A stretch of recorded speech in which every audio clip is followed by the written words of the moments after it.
welcome to, why can't I think of what we say in our intro? Hi, my name is Boki. Okay, all right, just keep going. Yeah.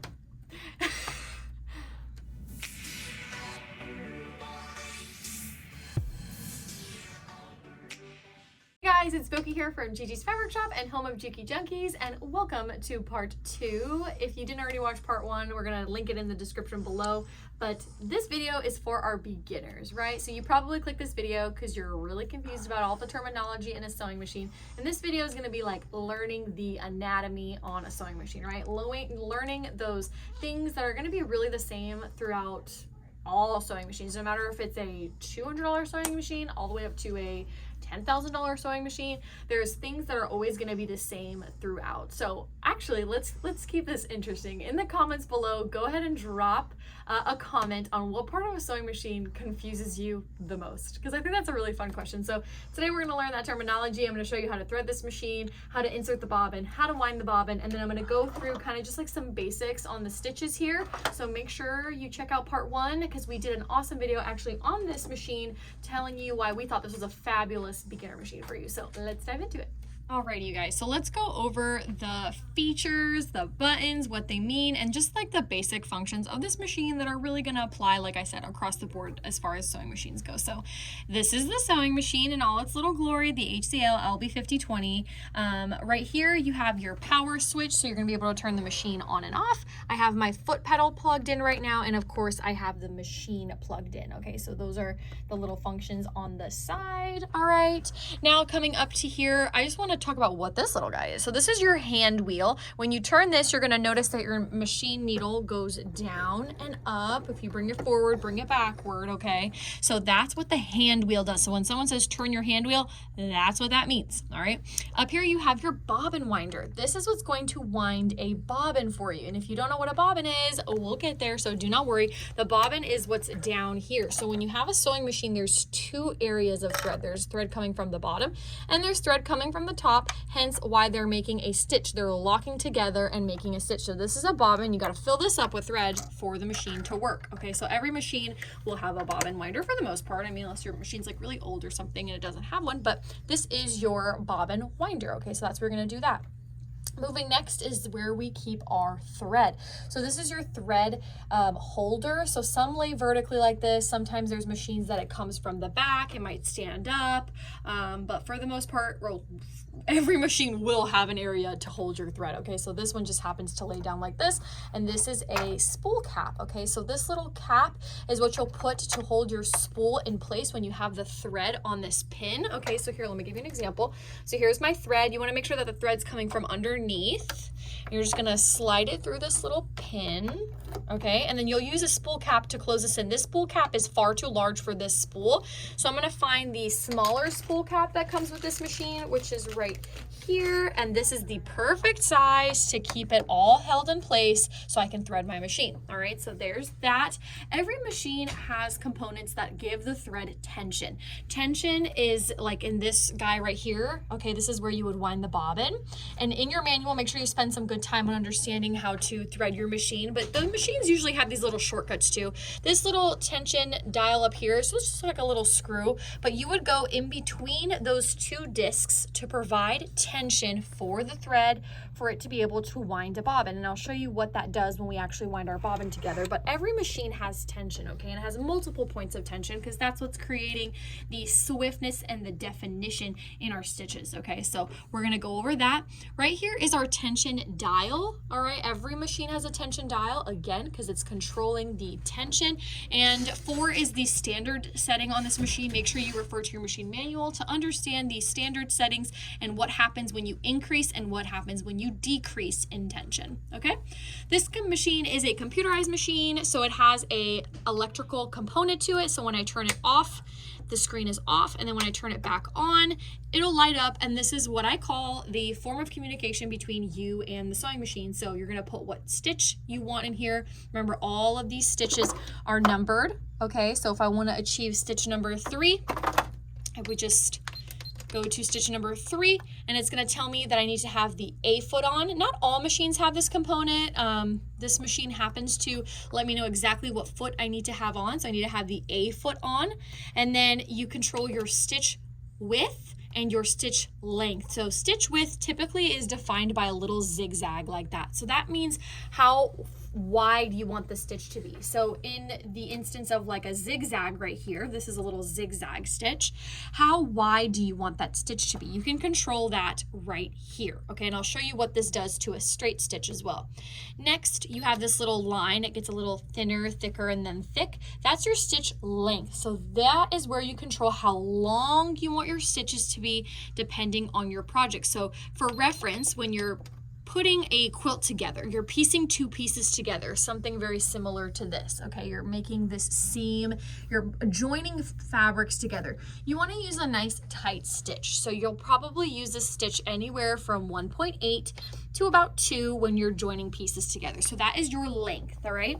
Speed control is right here. Not every machine is blessed with this feature, but if you have it, it is phenomenal. From the tortoise to the hare, you get to decide how fast you wanna go. This machine goes 700 stitches per minute. So if I wanna go 700 stitches per minute, I'm gonna put it all the way up to its maximum capacity. And if I wanna slow it down, I will do so with the slider. This little feature is your needle up and down button. Crucial when you are using a built-in needle threader on the machine. So I'm gonna give it a little press. It's gonna lower the machine needle down, and when I click it again, it'll raise it up into the proper position. All right, so this is super important when we're doing our needle thread, and I'll go in detail with that as well. This is a lock stitch. Not every machine has this function, but if you do, it is awesome. A lock stitch basically stitches in place before you start sewing. I will demo it for you here in a second after we get it threaded. Reverse is right here. So instead of doing a lock stitch, you could do a reverse. So when you're sewing, if you would want to sew backwards and secure that line of stitching, you could press this down and do so super easily, all right? Down here is where your bobbin goes. Some machines have it top loading, some machines have it side loading, and some machines have it like front loading. Okay, so just depends, but every machine has a bobbin. May it be plastic, may it be metal. This one is plastic, so let me pull it out here for you. This one is a plastic class 15 L-sized bobbin. Okay, this is a pretty standard bobbin for everybody. All right, so that is the bobbin we're going to be using on this machine. And let's talk about the needle since we're in this little area as well. Let me pop this little plate black back on. So this is the needle. Every machine has a needle. That's what's going to be syncing up and making those beautiful stitches.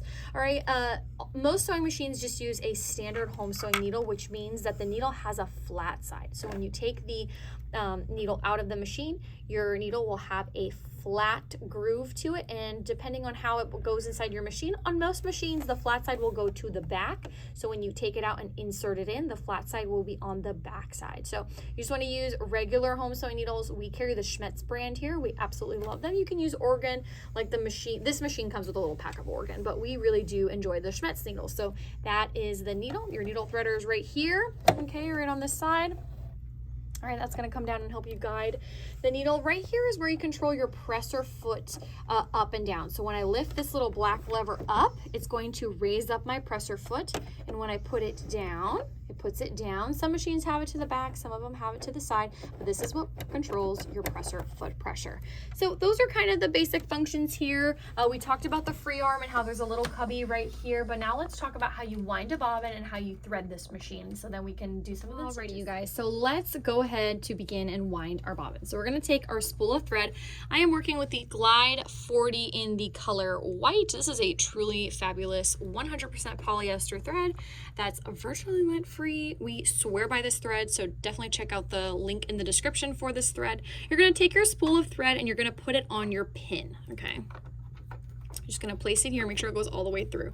You're gonna find a spool cap that's most similar in size to this. Okay, so usually with your machine you get a little bit of a variety. You're gonna sew it on, put it on. I like putting it this way just because it holds it nice in place. Okay, like that. Make sure the thread's coming from underneath. We're gonna take our thread and we're going to place it in this little, what looks like a screw, but there is a slit in between the base and the top screw. So you're gonna take your thread, kind of like you're flossing your teeth, have a nice grip on it, and slide it right into that tension disc. And this is super important when you are winding a bobbin, because this is what's giving tension to that bobbin. Okay, so next up, you're gonna grab your plastic bobbin. This is a class 15 size L bobbin. I like to do the underneath method, so I will grab the thread and I will poke it through the little hole like that from the top and pull it through like that, all right? And then I'm just going to put it in place. I'm going to engage bobbin winding mode, and you'll see that the machine is signaling you that's in bobbin winding mode. Make sure you have a good grip on this top thread before you start, all right? And you're just going to press your presser foot down, like on your pedal, okay? Push on the pedal and start winding. All right, once it grabs a little bit of a grip, I'm still holding that thread in my hand, okay?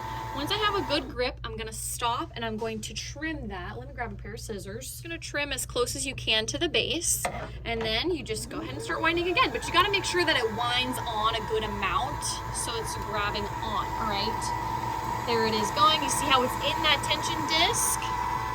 And it's feeding nice and smoothly as we go up and down, feeding regularly, nice and tight, okay? Most machines will have an auto declutch where the machine will just automatically stop when it's done sewing. Some machines snap into place depending on your machine, but this one will stop when it's completely full. So it's almost there.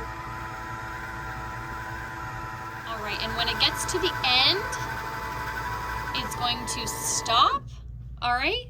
Can't wind anymore. Then I'm going to declutch it again. You know you declutched it when it's back onto its original home screen. And then we're going to cut the thread, pull it off, and observe to make sure it's perfectly wound. You see how nice and tight that is? Call it the squish test, where you pinch it with your fingers and everything is nice and perfectly wound. Okay, so let's go ahead and insert this bobbin since we're already done with it, and then we're going to thread the machine, okay? So when you are placing your bobbin inside of the machine, every machine is different, but most computerized machines will be about the same. You want the thread from the bobbin falling to the left side, okay? So you're gonna drop it in like so. And then that thread is going to go into that first little slit right there, into that little fine groove, just like that, okay? And then you're gonna give this a close, and then we're going to pull up our bobbin thread before we start sewing, so don't worry. Now we're gonna go ahead and start to thread this machine. Right, so now that we have the bobbin in place, we're going to keep the thread where it was when we originally wound the bobbin, but instead of being in this disc, you're gonna take it out and start fresh, all right? So grab your thread, hold it nice and tight, but before we do that, let's make sure we put our presser foot down. Okay, I like placing my presser foot down. There is a little bit of controversy around, do I keep the presser foot down? Do I keep it up? Keeping it up makes the discs open. Keeping it down locks them. I think your manual will tell you to keep it up. I personally like to keep mine down because I'm threading this machine like I'm flossing my teeth, so I know I'm not missing anything, but it's up to you entirely, whichever way you do it. As long as you're getting into the tension discs, that is the goal here, all right? We're gonna do a little needle down, needle up. That's gonna put the needle in the perfect position for the needle threader to work. This built-in needle threader that's right here, it's going to put it in the perfect position for that to work, okay? You're gonna hold your thread like you're flossing your teeth, and you're gonna start back here first. This is one moment of tension already. You're gonna drop it down into here for 2, wrap it around for 3, bring it back up for 4. There'll be this little metal piece right here, okay? It's like a little hook. You're gonna bring it from the back to the front and guide it right into that little slit. Come back down for 5, go down for 5. Make sure you use your thumb to guide you into this little thread guide right here. That's gonna be 6. So we're going from the right to the left like so, okay? Then we're going to go from the left to the right to the last needle guide that's right in front of the needle. Okay, this is very important, so make sure you don't miss that. Do your little needle down, needle up to make sure the needle's in its highest position. Bring the threader down. Use your finger to guide the thread underneath that little plastic finger or little arm. Then you're gonna bring it straight back right there and then slowly pull up. The point here is not to jerk it up, it's to slowly pull it so that way it makes the loop. So you're just gonna take the thread, pull it through that eye of the needle, and then just take your thread, tuck it underneath like so. So it should be threading from front to back on that needle. All right, you guys? So now we have the machine threaded and ready to go. Make sure, like I said, kind of in the beginning when we were threading it, you can either keep the presser foot up, because notice how it's really easy to pull the thread when the presser foot's up. Watch what happens when I put the presser foot down. becomes very, very tight. So you can thread it, because I know I have really good control and I'm threading this machine, but if you're not super confident enough, just keep the presser foot up and then you'll know everything's going to be in the right place. Okay, so really, really important. But this threading technique that we just did is really going to be about the same for every sewing machine. It's a very similar concept, you know, going from the thread to the tension discs, coming back up and into that thread guide. That's very, very similar. Now every machine might be just a hair different, but always refer to your manual to make sure you understand. Okay, on this sewing machine, we're going to make sure we pull our thread up. Okay, so put your thread, your top thread that's on the needle, to the back, and then you have your thread tail right here. You're going to hold your thread tail. You want to keep about at least 6 inches of this thread tail. You're going to put your presser foot down, and then what you're going to do is you're going to put a little needle down, needle up. Okay, and you should be able to pull the thread, the bottom thread, here it is, through like this. Okay, so you're pulling the bobbin thread up. Remember how I said there was a tail here? Don't worry, we're gonna pull it up. The thread should now be coming from inside of the needle plate. This plate is your needle plate. You see how it's coming from down there? All right, so now you have your needle thread and your bobbin thread up, and you are ready to sew. So we're just gonna use a nice little straight stitch. I like to tuck this thread to the back, like so. And we're going to do a nice little straight stitch. So I'm going to put the machine on stitch 0. Okay, stitch 0 to achieve a nice, beautiful straight stitch. And I'm going to put my stitch length at about 3, because anywhere from 3 to 3.5 is a top stitching length. So that's when you're doing your finished stitching on a project. It's nice and defined. And I'm going to put my speed about halfway. All right, and I'm going to go ahead and start sewing. If I wanted to reverse, I would press this button, the reverse button. It'll start sewing backwards, and then when I release it, it's gonna sew forward again. All right, if I wanna do a lock stitch, I'm gonna press the lock stitch button, and I'm gonna sew, push on the pedal, and it's gonna do a single stitch in place. When it's done, it will stop, and then I can start sewing again. All right, this machine doesn't have a thread cutter, so keep that in mind. All right, you're gonna have to, whenever you're done, you're gonna put your presser foot up, pull the threads to the side. You should see both top and bottom thread. Give it a good little cut. And there you have your stitching. It should be nice and defined like you see here. Every stitch is nice and evenly seen, little dinosaur humps there. That is a beautiful straight stitch. Your straight stitch is going to be your most used stitch on your machine. It's for putting things together, joining pieces together, quilting, doing little projects. Your straight stitch is probably going to be the stitch you're using most of the time, okay? Remember how I said the stitch width, what does that do? In the instance of a straight stitch, if I want to move my stitch width, watch what happens to the needle, okay? I'm going to start increasing it. Watch what happens to the needle. It's moving. So since there's really no stitch width in a single straight stitch, all it's doing is moving the needle over. So let's say you were working on a project where you were joining things together. Okay, I can move the needle all the way over to the edge, so I sew closer to the edge of the fabric. Okay, and then of course if I wanted to move it back, I could bring it back to the center and sew into the center, just depending on what you're trying to achieve. Most projects will let you know what kind of stitch allowance that they want you to have. So there is that gorgeous, nice and defined stitching there that this little guy is doing, okay? Now let's talk about some of the other stitches this machine offers. Y'all. So some of the other stitches that are offered here is there is number 2 and 3. These are pretty cool stitches. Number 2 is an automatic zigzag in the front and an automatic zigzag at the end. This one is an automatic lock stitch at the beginning and an automatic lock stitch at the end. So let's do those really quickly. I'm going to put the machine on stitch number 2 because I want to do the little zigzag. So I'm going to press on my foot pedal. It's going to do a little zigzag for me. All right. I'm gonna put the speed up a little bit. So when I'm done, I'm gonna press the reverse and I'm gonna sew, and it's gonna do my automatic back tack. And then when it's done, it'll stop. So it's done my secure stitch in the beginning and the end, like I wanted it to. All right, now for the same thing for stitch number 3, I'm gonna move it to stitch number 3 and I'm gonna have it do a lock stitch for me, which it's gonna do in place. And then when I get to the end, I'm gonna press my lock stitch button and it's gonna do it for me at the end and then stop when it's finished. Very simple, very easy, and voila. Nice and done. Okay, you see how those stitches got tighter? It's because we're working with a 2.2 instead of a 3 like we were here, okay?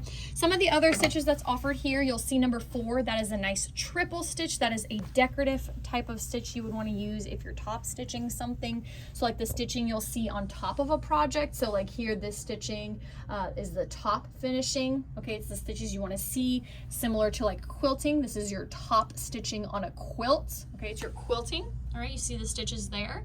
That's like decorative, you know, it's there for a reason. It's not the hidden stitching.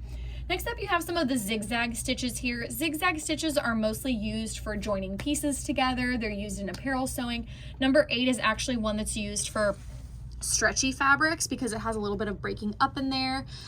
So that's what those stitches are going to be used for. You have your buttonholes here to do some creative work in the apparel world. Okay, so that's something to think of as well. The next thing you have is stitch number 13. That's going at 13, 14, and 15, I believe. Let me make sure here.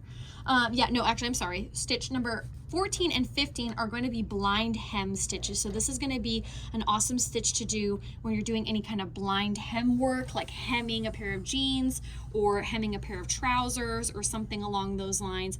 Number 13 is an overcasting stitch. 13 is a really cool one. It's kind of like a serger. So you know when you're making apparel and you have the edge of your raw fabric. So this is just a raw edge, right? And this will fray over the course of time, like you see this little guy right here. So what this will do is it'll stitch right on the edge, kind of like a serger or a cover stitch, to keep it nice and secure, that edge from fraying. So you can do that, especially if you want to get into apparel making. This machine will allow you to do that finished edge instead of having to get a serger and a sewing machine. And then last but not least, you have another little decorative stitch here. This is number 17. And 18 is very similar to an applique stitch. It can be used different ways. Applique stitching can be used in the zigzag as well as 18. Let me show you actually something cool with number 7. Put the machine to number 7. All right. And I just have it on the standard settings that come as soon as you click number 7. It's going to do a zigzag for me. Now watch what happens when I reduce my stitch width. Okay, let's say I put it to 2. It's going to make a smaller zigzag, and I'll show you. Watch what happens when I do a longer, maximum is 5 on this machine. When I do a super wide zigzag. Okay, and then watch what happens when I make it very, very short. All the way to 0.5. It's going to be very, very tight.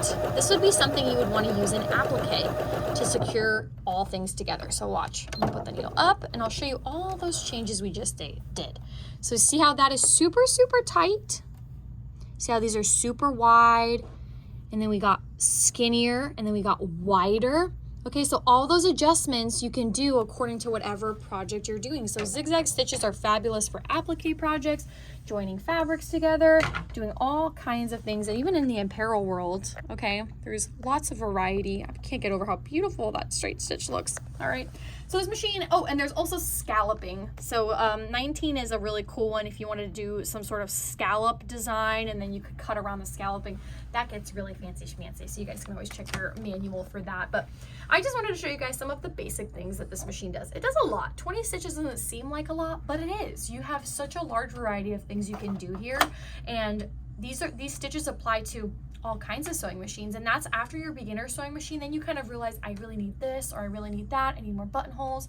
I need more applique stitches and things of that nature. So this is the perfect amount of stitches to dive into sewing and understanding the difference. And then once you figured out what you like, then you know what you need in your next machine. So this is a beautiful machine that offers just enough, even if you want to travel with it, just to start off with. Like I said, that straight stitch is what you're going to be using a lot of the time anyway, but it offers a ton here. So I hope you guys enjoyed this video. We wanted to just go through some of those basics, what the machine had to offer, and the things that really kind of stay true to the line of sewing. Even if, like I said, the machine's $10,000, it's gonna have a needle up and down. It's gonna have speed control for the most part. It's gonna have your bobbin winder, a hand wheel, the needle, all those basic core things to sewing. So I hope that kind of helped you better understand some of those functions onto this machine. And if you still have questions, feel free to ask them in the description below. Make sure you guys like and subscribe to our channel. We post every Sunday nice, helpful, and free videos to you guys. Also, if you didn't know, we have an amazing support group on Facebook called JukiJunkies.com or Juki Junkies on Facebook that has over, I think, 16,000 members at this point. Awesome group for sewers. Even if you're thinking about sewing, thinking about getting a Juki, have owned a Juki, definitely get into that group. It's a wonderful place to just ask questions and become more familiar with your machine. So we have lots of resources out there for you guys. So thank you so much for watching today. Make sure you like and subscribe. If you guys have any questions, you can always comment below. Give us an email at sewingmachines411@gmail.com, or pick up the phone and give us a call at 813-661-9000. Thank you so much for watching, you guys, today. Make sure you check out the video for all the links in the description for this machine and all the things we mentioned.